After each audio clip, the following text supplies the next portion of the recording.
Hello વિદ્યાર્થી મિત્રો, હવે આપણે નવો ટોપિક જોવાના છે, measurement of the conductivity of ionic solution. Okay, તો આયનિક સોલ્યુશન જે હોય છે તેની કન્ડક્ટિવિટીનું મેઝરમેન્ટ કેવી રીતે કરાય છે તે આગળ મેં કહી દીધું હતું કે વિસ્ટમ બ્રિજનો યુઝ કરીને આપણે કરી શકીએ છીએ. પણ કેવી રીતે અને કયા કયા પ્રોબ્લેમ્સ આવે છે અને કેવી રીતે કરીશું તે જોવાનું છે આપણે. We note that the accurate measurement of an unknown resistance can be performed on Wheatstone bridge.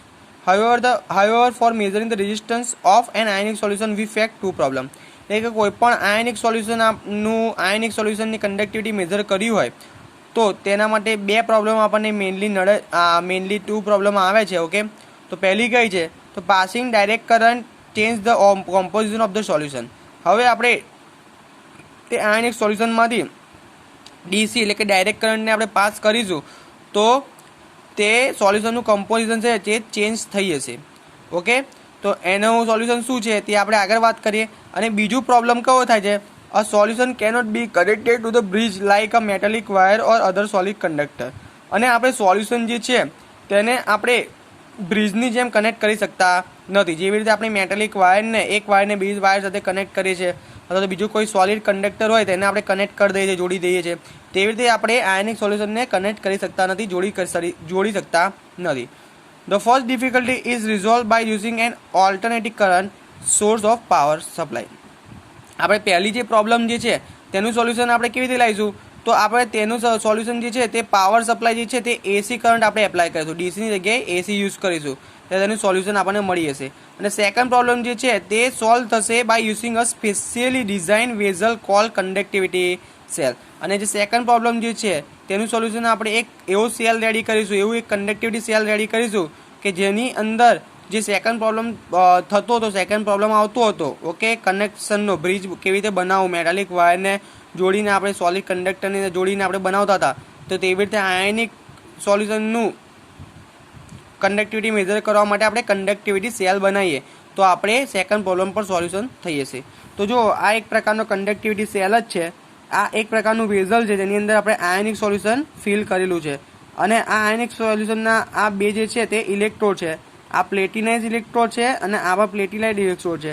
અને આ પ્લેટિનાઇઝ ઇલેક્ટ્રોડને આપણે વેઝલની અંદર એટલે આયનિક સોલ્યુશનની અંદર મૂકેલા છે, તેમને એક વાયર સાથે કનેક્ટ કર્યા છે. ઓકે, આ બંનેને એક વાયર સાથે કનેક્ટ કરેલા છે. તો જો આ તેનો ફ્રન્ટ વ્યૂ છે અને આ સાઈડ વ્યૂ છે, આ કનેક્ટિંગ વાયર્સ છે અને પ્લેટિનાઇઝ પેટી ઇલેક્ટ્રોડ છે. ઓકે, તો આપણે આ રીતે કન્ડક્ટિવિટી સેલ આપણે બનાવી શકીએ. Basically it consist of two platinum electrodes coated with the platinum blank. એટલે કે બે ઇલેક્ટ્રોડ છે તેની ઉપર પ્લેટિનમ બ્લેકના કોટેડ કરેલું છે. Okay, finely divided metallic platinum is deposited on the electrode electrochemically. These have area of the cross section equal to the A and are separated by distance L. એટલે કે આ બંને ઇલેક્ટ્રોનને આપણે L ડિસ્ટન્સથી સેપરેટ કર્યા છે અને તેમનું ક્રોસ સેક્શન એરિયા કેટલો છે, A છે. Therefore solution confined between the electrodes is a column of the length L and area of the cross section A. The resistance કેટલો થશે, રેઝિસ્ટન્સ એ લેન્થના પ્રપોર્શનલમાં અને એરિયાના ક્રોસ સેક્શન એરિયાના ઇન્વર્સલી પ્રપોર્શનલમાં હોય છે. ઓકે, તો R is equal to rho L by A થઈ જશે. Okay વિદ્યાર્થી મિત્રો, અને રોની જગ્યાએ શું મૂકીએ, 1/K એટલે 1/ કપ્પા મૂકી શકીએ. તો R is equal to L/ kappa into A થશે. હવે જુઓ, આટલું થઈ ગયું. The quantity L by A is called cell constant denoted by the symbol G star. હવે આપણા વિદ્યાર્થી મિત્રો જે L બાય A મળ્યું તે શું છે, સેલ કોન્સ્ટન્ટ છે અને આપણે G સ્ટાર વડે દર્શાવીએ છીએ. It depend on the distance between the electrode and their area of the cross section has the dimension of per length and can be calculate if we know L and A. હવે આ જે cell constant G star છે તે કોના પર depend રાખે છે, તે બે ઇલેક્ટ્રોડ વચ્ચેના ડિસ્ટન્સ એટલે કે લેન્થ Lના ઉપર અને ક્રોસ સેક્શન એરિયા A ઉપર ડિપેન્ડ રાખે છે. અને તેનું SI યુનિટ શું છે, પર લેન્થ એટલે કે inverse length. Okay, the measurement of LA is not only inconvenient but also unreliable. The cell constant is usually determined by measuring the resistance of the cell containing a solution whose conductivity already known. Cell constant જે છે તે આપણે જે ionic સોલ્યુશનના કંડક્ટિવિટીને measure કરવા માટે મદદરૂપ થાય છે. For this purpose we generally use the KCl solution whose the conductivity is known accurately at various concentration. તેના માટે આપણે KCl સોલ્યુશનનો યુઝ કરે છે કે જેની કંડક્ટિવિટી આપણને અલગ અલગ એટલે કે ડિફરન્ટ કન્સન્ટ્રેશને આપણને ખબર છે, જેના કારણે આપણે સેલ કોન્સ્ટન્ટ G સ્ટાર પણ મેળવી શકીએ. ઓકે, તો G સ્ટાર બરાબર શું થશે? L/A = R into kappa. તો જો આ કોષ્ટકની અંદર તમને KCl સોલ્યુશનની ડિફરન્ટ ટેમ્પરેચરે કન્સન્ટ્રેશન આપેલી છે. ઓકે,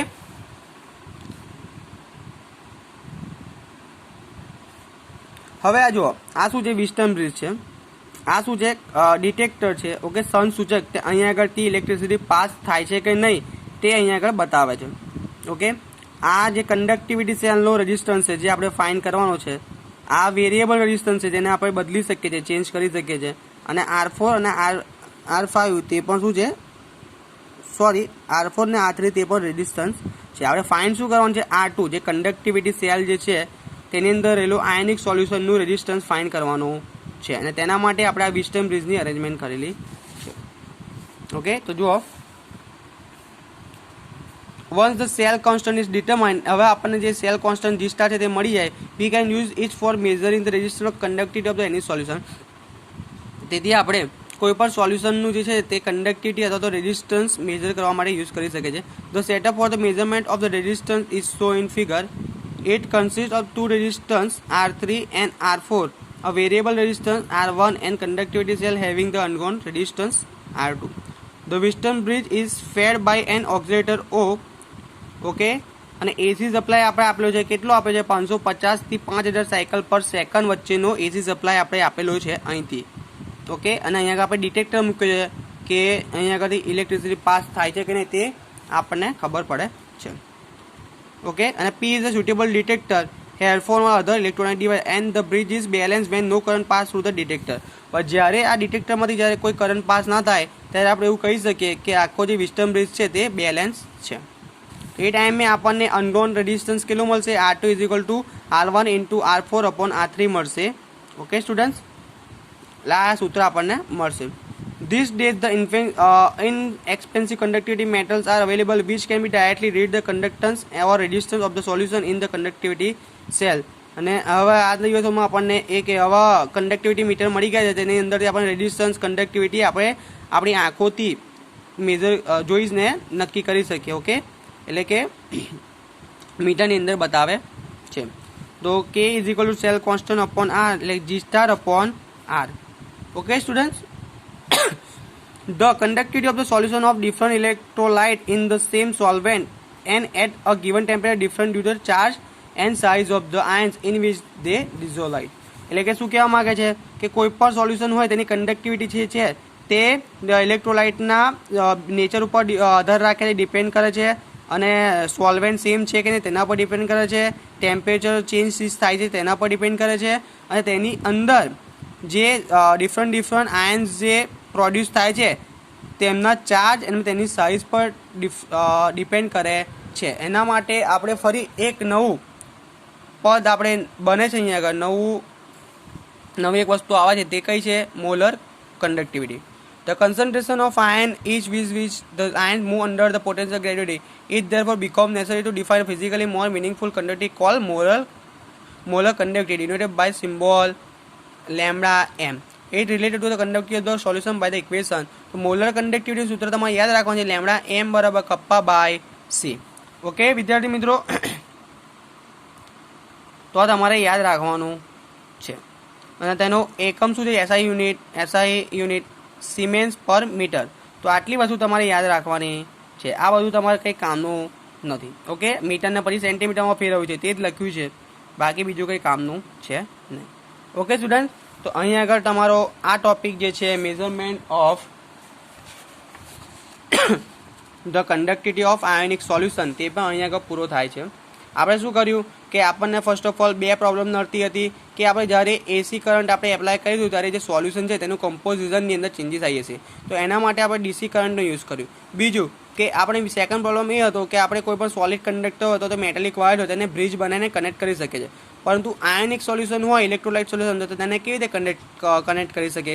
તો તેના માટે આપણે કન્ડક્ટિવિટી સેલ બનાવ્યો, એવી એક સેલની ડિઝાઇન કરી કે જેની અંદર આપણે કનેક્શન કરી શકીએ. તો એને આપણે શું કહે છે? Conductivity cell. તો કન્ડક્ટિવિટી સેલ તમને જોવા મળતું હશે. કન્ડક્ટિવિટી સેલની વેઝલની અંદર આપણે આયોનિક સોલ્યુશન, ઇલેક્ટ્રોલાઇટ સોલ્યુશનને ફિલ કર્યું છે, ભર્યું છે, અને તેના બે છેડાએ પ્લેટિનમ ઇલેક્ટ્રો મૂકેલા છે અને તેમને એક કનેક્ટિંગ વાયર સાથે જોડેલા છે. હવે આ બંને ઇલેક્ટ્રો વચ્ચેનું ડિસ્ટન્સ આપણે L રાખ્યું છે અને ક્રોસ સેક્શન એરિયાને A વડે ડિનોટ કર્યું છે. તો તેને રેઝિસ્ટન્સ કેટલો મળશે? R બરાબર ρ L/A. કે L બાય A ને આપણે શું કીધું?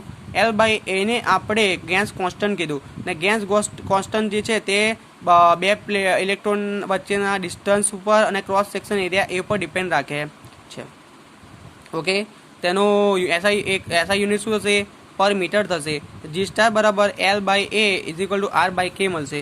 એટલે આપણે એક એવું સોલ્યુશન લીધું, KClનું સોલ્યુશન, કે તેનું એક જ ટેમ્પરેચર એટલે કે 298 કેલ્વિન ટેમ્પરેચર જુદી જુદી કન્ડક્ટિવિટી અને મોલર કન્ડક્ટિવિટી હોય તેની વાત કરી અને તેના પરથી આપણે ગેસ કોન્સ્ટન્ટ આપણે ફાઇન્ડ કર્યો. અને ગેસ કોન્સ્ટન્ટ મળ્યા પછી આપણે શું કર્યું કે આપણે વિસ્ટમ બ્રિજની રચના કરી. વિસ્ટમ બ્રિજની અંદર આપણે ડિટેક્ટર મૂક્યો છે. આ જે R1 જે છે તે વેરિયેબલ રેઝિસ્ટન્સ છે, આ કન્ડક્ટિવિટી રેઝિસ્ટન્સ R2 જેને આપણે ફાઇન્ડ કરવાનું છે, જે આયનિક સોલ્યુશનનું રેઝિસ્ટન્સ છે, અને R3 ને R4 તે પર રેઝિસ્ટન્સ છે.